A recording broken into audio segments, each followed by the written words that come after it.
All right, very pleased today to welcome another scholar to BYU. This is Ted Underwood, who is professor and a liberal arts and sciences centennial scholar of English at the University of Illinois Urbana-Champaign. He's the author of a very interesting recent book, Why Literary Periods Matter, published from Stanford University Press in 2013. And he's also a leading scholar in the digital humanities, and a very important, which is an important area of literary studies. Ted is the guest of the BYU Humanities Center, our Office of Digital Humanities, and also the Romantic and Victorian Study Group. So welcome to BYU. It's nice to have you here. Thank you very much. It's nice to be here. Thanks. So let me begin by asking you about your book and its title, Why Literary Periods Matter. There are some questions embedded in that. First of all, the question of why they mattered and why do they still not matter, the past tense. But there's the when question, when they mattered, and is interesting to me. When did literary periods begin to matter in literary history? I think there's probably a long story here that could go back into the late 18th century, but definitely they matter in a big way by the middle of the 19th century. People talk about, the age of Elizabeth and so on in the 1700s, but when you get into the 1800s and people actually start teaching English literature in colleges and universities, and teaching it as literary history, not just as how to write well, which had been the primary reason to teach it, but actually teaching literary history, then by the 1840s, they really are into talking about different periods of literary culture. Okay, so is the modern institutionalization of literary studies born with the idea of literary periodization, or is there kind of a staggered start to it? It's a little staggered, yeah. There's a little shift there. So, again, the shift from teaching literature as a way to learn how to write well, rhetoric, which had been the primary way to do it up into about, say, 1820. Then in the 20s and 30s, there's a period where it's a little uncertain. They've begun teaching literature primarily for historical reasons, but it's still the idea that literary history will teach you how to write well, and the idea is that it'll do that especially if we do it all in a connected way. So start with the very origins of the language and take it up to the present, and somehow, for reasons that aren't exactly clear, that's going to make you a better writer. It's still that same way. Yeah. Right. One of the points your books make, it's an interesting point, I think, is that we say often in literary studies that different periods bring very different styles and very different urgencies to various categories in literature. But you point out that literary periodization remains really important to literary studies for a very long time, almost despite shifts in types of writing we associate with realism or modernism or what. Why is that? Why do you think it remained as durable as it did for well more than a century? It's a tricky question. I think the key is that the idea of the kind of cultivation you were getting from literature became closely bound up with the idea that you were learning to imagine and imaginatively recreate particular eras of culture. So what it meant to be a cultivated person was that you understood the sort of romanticness of the romantics, or the modernness of the modernists. And that's a little different even from the way they did things in history, and even history certainly has periods, but the value of history was never tied in quite such a tight way to the idea of recreating sort of the feel or the romanticness of a particular era of time. It's interesting. Why do you think that kind of, you call it sort of prestige, cultural prestige. Why did that accrue the way it did to an understanding of history and not simply to something like writing well? You'd think in a way that the better you learn how to write, there's your prestige, but in a way you're saying it was attached to understanding historical differences. Yeah. There's really, this is sort of speculative. I think basically it's a good question. I have my way of answering it, but I think it's a question we should continue to explore, because you're right. Really, it does sort of make more sense practically to teach literature as a way of teaching people how to write. And I don't want to suggest we're not still doing that. We still do. But I think part of what's going on is that people had begun to realize by the 19th century that history made a really big difference in human life, that there were no assumptions we could all take for granted as shared. The sort of universal classical standards were very unstable. They knew that, ancient Greece had looked at the world in a very different way. And that raises a question of, what is a stable cultural point of reference? If it's not always going to be the classics, what is it? And I think what happened in the 19th century was essentially that they decided, well, it's going to be the idea of understanding history itself that is our stable cultural reference point. And that means we'll kind of have gotten above all the individual standards because we'll be able to recreate them all in this imaginative way. And in a way, that's what poetry, that's what literature was going to let you do. Is kind of transcend even, the classicness of the classic and the romanticness of the romantic. That's an interesting transcendence. You have a really interesting sentence, I think, in the book. It says that you mentioned that literary periodization dramatized the vertiginous gulf between eras and then claimed vertigo itself as a source of meaning. Yeah. It's a good sentence. And it begs the question about this transcendence you're talking about, because on the one hand, one can transcend these differences. On the other hand, it does beg the question. It implies that the learner is in a historical moment of his or her own, which is the dark spot. What period is this actually? How will it be remembered? Right. And that plays into the story somehow. And it's what the vertigo, I assume, is picking up on. Yeah, that's exactly part of it, that you're in your own blind spot. That's part of the fear here. So what are the permanent cultural standards? We don't know. What are we? We don't know, because we are whatever we will be seen as in the future from the outside. And we still feel about this the same way. It's, I think, an anxiety that hasn't gone away. Yeah, for sure. I have a question about this. Literary studies is really emerging around the idea of literary periodization. Is this something that literary studies is doing to literary texts, or are literary texts periodizing themselves? That is, that's an interesting question. I think there are two ways you could look at that. One is I should admit that really, in a way, the prototype for this idea of imaginatively recreating a vanished period was the historical novel. And Walter Scott, among others, is important there. Walter Scott's novels teach people how to do this. So literature plays a role. It's not critics, really. The writers are there first, for sure. But then your question also raises another question, which is to what extent is literature sort of aware of itself as periodized? And it certainly kind of already is by the early 19th century. Great spirits on earth now are sojourning. There's something going on. It's not quite that a group of people get together and say, okay, we're going to be the romantics, but there's certainly an awareness that there might be the spirit of an age, to coin a phrase. Yeah, okay. Yeah. Now, the book title again, Why Literary Periods Mattered, past tense, implies that they no longer matter, or that we aren't sure whether they matter, or that we're asking some questions that may not have been asked in 1950 or 1850 for that matter.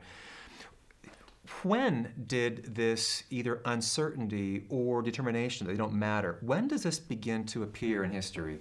To be honest, I'm just going to, I kind of ducked this question in my last chapter, and my reviewers have not all called me on it, but they should. Be called right now, Ted. Yes. That's right. I should be called on it, but I duck it because I'm trying to be honest that I don't know. That I do sense that there's been a change in. More, broadly, one could say the status of literary culture. There are things like radio and television, obviously, now that we're competing with, but also more specifically that this issue of periodization is no longer as central, even to the value of literary culture. And I'm not completely confident that I understand why, actually. I think there are different stories you could tell, but I don't think it's just something that has affected literature. I think if you look at history itself, there was a time in the early 20th century when these stadial theories of history as sort of, grand stages had a lot of popular appeal, Spengler and so on. That was how people wanted to think about history. What period are we in? Mm-hmm. Nowadays, it's more, books like Guns, Germs, and Steel, where there are sort of trans-historical, almost scientific laws about agriculture that are affecting all societies. It's just a different way that people want to think about history. What the root causes of that are, I could speculate, but to be honest, it's a big question. It is a big question, and it's just the very much your book would suggest it's hard to even answer the question from inside the period where we now are. Yeah. But can we speculate a little bit, because it's a segue into the other sort of side of your career, which really involves digital humanities, use of digital technologies. What role do you think these technologies, information society, huge data sets, are playing in how we periodize or whether we periodize literary history? Yeah, that's a good one. I've gone back and forth on this, to be honest. There was one of the chapters of the book was originally written as an article for Representations, and at the time I wrote that, I think I said that electronic media were reducing the sort of prestige of periodization itself. And that, if you look at stories like Possession, in the late 90s, that electronic media are sort of the villain and are threatening the idea of historical consciousness itself. I'm actually less confident than I was when I wrote. In fact, when I redid that as a chapter for the book, I dialed back that claim because I saw that there were so many other possible explanations, basically. I'm not sure that that's not part of the story, but I think it's complicated. I do think that in terms of literary criticism, though, I think there's no doubt that being able to study large numbers of books at one time is giving us a view of literary history where we're beginning to see large, gradual changes that don't fit neatly into a single movement or period. I don't know how much effect that's beginning to having on popular readers yet and their perception of history, but it's certainly changing mine. Yeah, okay. Well, I'm going to get to that in a moment. You've done some interesting work on that very topic. Let me ask you one more question, though, about this, the impact of our present moment of data and what it allows us to compute and whether this affects our view of history. I'm thinking about similar movements like the claim for the Anthropocene, right? This moment, this geological epoch in which humans affect the environment and which changes the most urgent question from what differences do we have from other cultures or from ourselves at earlier moments to how are we impacting the planet? I mean, people like Dipesh Chakrabarty make the case that sort of the way we thought about cultural difference is now a lot less important than broad cultural samenesses that we're all bound up in one thing. It kind of elides literary history. Do you buy those kinds of claims, or because you're giving a very measured response here? Yeah, no, I am, and part of the reason is I really can't imagine multiple explanations. That's one, like the Anthropocene, all these historical differences recede before the scope of a change like that, and it's really a physical change, a change to nature. There's also, this sort of end of history thesis, which I have a certain amount of skepticism about, but on the other hand, there's some truth to the claim that, say at least in North America, we're in an era of fairly stable political and economic systems, sort of liberal democratic capitalism. And after 100 years of that, maybe people stop believing that there's, these vast epochs that come and go every 30 years. I mean, basically, it's not the 19th century. In the 19th century, things really were changing pretty rapidly. So that could be part of the explanation. That would lead toward that could lead people to a more gradualist view of history. It could be the prestige of science, which certainly tends to be associated with a sort of a Whiggish, gradual progress sort of view of historical change. But it just seems so difficult to me to really know which of these factors is most important. Yeah, okay. Let me ask then about your own work trying to decipher some of these changes over time through the use of digital technologies. You recently co-authored an article with Andrew Goldstone in which you conduct a digital analysis of more than 21,000 scholarly articles and literary studies over many decades. And you notice some interesting shifts, like there had been a move away from an aesthetically based criticism that emphasized literature's uplifting character based on matters of beauty and craft and form, to a criticism more taken with questions of ethics. and injustice. One might say that you could intuitively recognize those kinds of trends by reading around a little bit without any digital analysis. So the question I'd have is, what's the value added by doing the digital analysis? Yeah. I think that is a really good question, and it's one that I keep returning to, because it absolutely is possible to produce a beautiful graph of something we already knew. And I like pretty graphs, but that's, you don't want to spend too much time doing it. We'll put it that way. I mean, it's nice to have good visualizations, but we want to be clear when we're really learning something new and when we're just sort of explaining it better.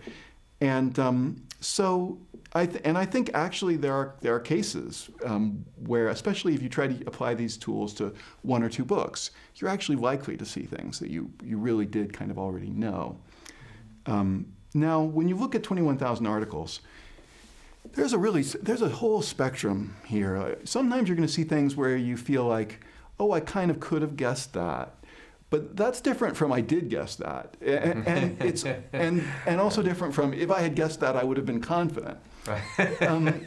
So with that particular example you're giving there, the sort of shift from aesthetic to ethical, I would say that's sort of in the I could have guessed that terrain, but how confident would I have been?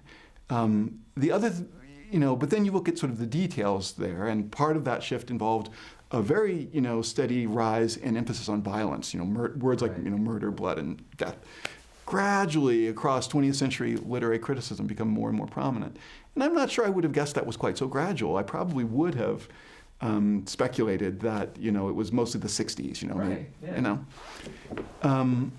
So I think one also wants to acknowledge, so sometimes we want to pose questions like, did we already know that or not? And sometimes you have to leave room for the possibility that we hadn't really consciously framed that question.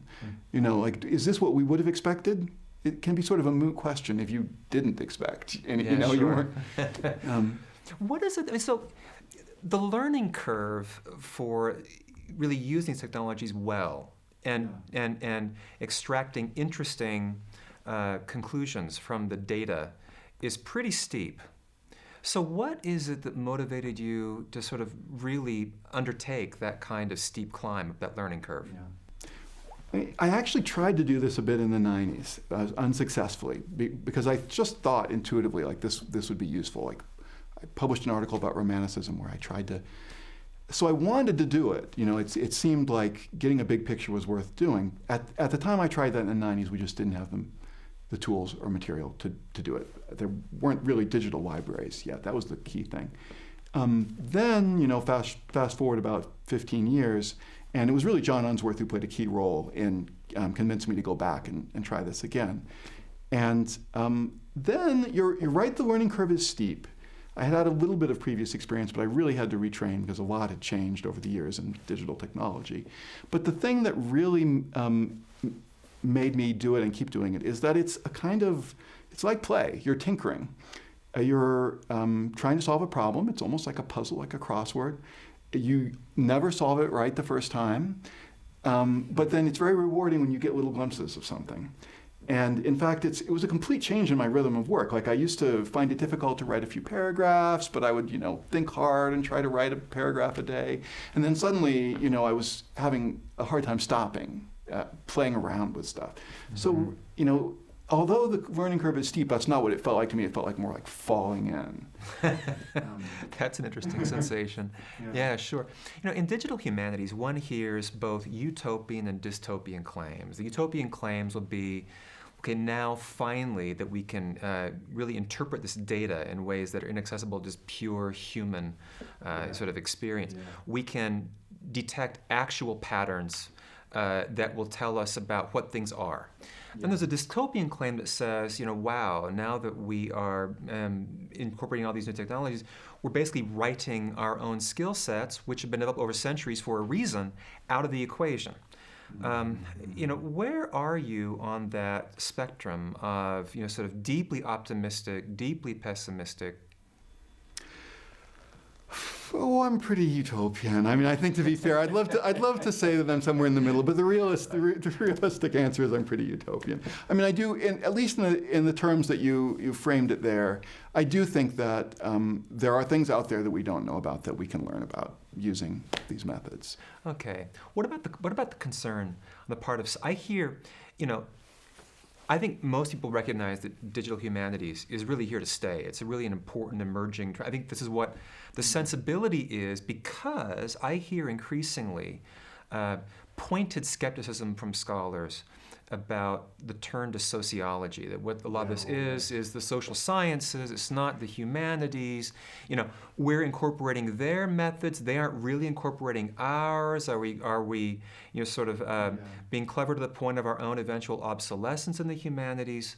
What about those kinds of criticisms? How do you respond to those? Well, I think you're absolutely right about the mood. There have been articles about too much sociology and literary studies and so on. And I may even be less confident than you are that digital humanities is here to stay, say, in English departments. I think it's absolutely possible for us to decide that we don't want to do this, and possible and valid. Jim English has a good article out there where he points out basically that literary studies has flirted with sociology over a long period of time and done great things, like Janice Radway's book, Reading the Romance, in a way a great model of a new kind of literary scholarship that goes out and interviews readers and asks how they respond to their own reading. And everyone agrees it's a great model and hasn't really followed it up, because it was a different kind of research than we were used to doing. It required interviews, and that's it was hard to do, and it didn't fit into what we already did. And it's possible that digital humanities will be like that, actually. But what I think is more important to me is that there are questions out there that are worth answering. I'm not sure they'll be questions that fit into an English department curriculum. They might be in departments of communications or library information science or history or But I do think people are going to pose those questions about how literature changed over a really broad time span and large numbers of books. Yeah, okay. Do you see, we have about 2 minutes left. Yeah. Do you see, actually maybe even more long, but two plus minutes left. So I'll ask you this. What are some of the trends in digital humanities or current projects in the field that really most excite you and that you think have the best chance of really getting traction? Yeah. So digital humanities is a big term, and it could mean so many things. So there's I should be talking for 30 minutes about that because there's so many different things. But in the part of it that I'm most interested in, which is really basically literary history using digital methods to better understand literary history on a big scale, I would say the thing that excites me most is that we are about to get into the 20th century, which has been closed off to us because of copyright law. You really couldn't share texts of books from the 20th century.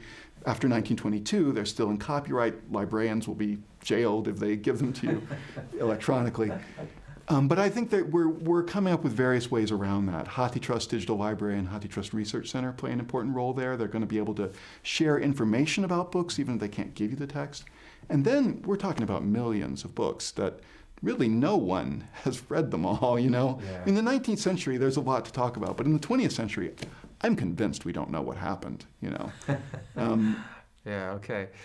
Your project, one of your current projects, you're here talking about it with our Romantic and Victorian Study Group, is a project about literary value. What do you mean by literary? Because the word value is a loaded term already, and so is the word literary. Okay, but what are you getting at there, and why are you approaching that by way of sort of digital humanities, sort of digital technology, and why not simply through a theory about literary value? Well, I mean, that would be fine. But in a way, what I'm trying to do is sort of resist an idea that people have about the point of looking at large numbers of books, which is that we're only interested in the average. We're only interested in the general, generic even. And I think we can look at large numbers of books in order to understand how and maybe even why people preferred some things rather than others, or some things had more prestige or were given more value. I don't think this will necessarily give us access to what was absolutely good or bad. I'm interested in what people valued. I'm approaching it as a historian. Although I have to admit that when I have sort of trained models, if you will, to sort things the way 19th century reviewers sorted them. And I look at the works that this model predicts will never get reviewed, and I read them. I understand why they never got reviewed. They're often quite bad. So I sort of share those ideas about value. There is such a thing as bad writing. Well, I've done some myself, actually, yes. And okay. You mentioned in the paper you're going to give or discuss with us today at BYU that there's a lot of interest now in literary value. Why now? Because clearly you're interested in it, but you aren't alone. What explains? Here's something we can trace historically. We might know what period we're in, but we can say what's hot. And literary value is of great interest right now. Why is that? I think there are two reasons. One is just backlash against a long period of talking historically, talking socially, and understandably we want to change, and also we're a little anxious about letting go of the prestige associated to literary quality. Also, understandably. The other thing that is, I think, happening right now is that there's sort of a revival of what I would call belletristic criticism, where the web has made it possible for people to go out very quickly, share vivid, basically really good literary criticism of recent works and get an audience for that in a way that wasn't as possible in the 90s, I think. So people are enjoying doing that, right? And what's wrong with that? Nothing. Yeah. So a lot of good reasons to be interested in value. All right. Well, your work is fascinating, and thank you for being here to share it with us. It's great talking with you. Thanks. It's been a pleasure to be here.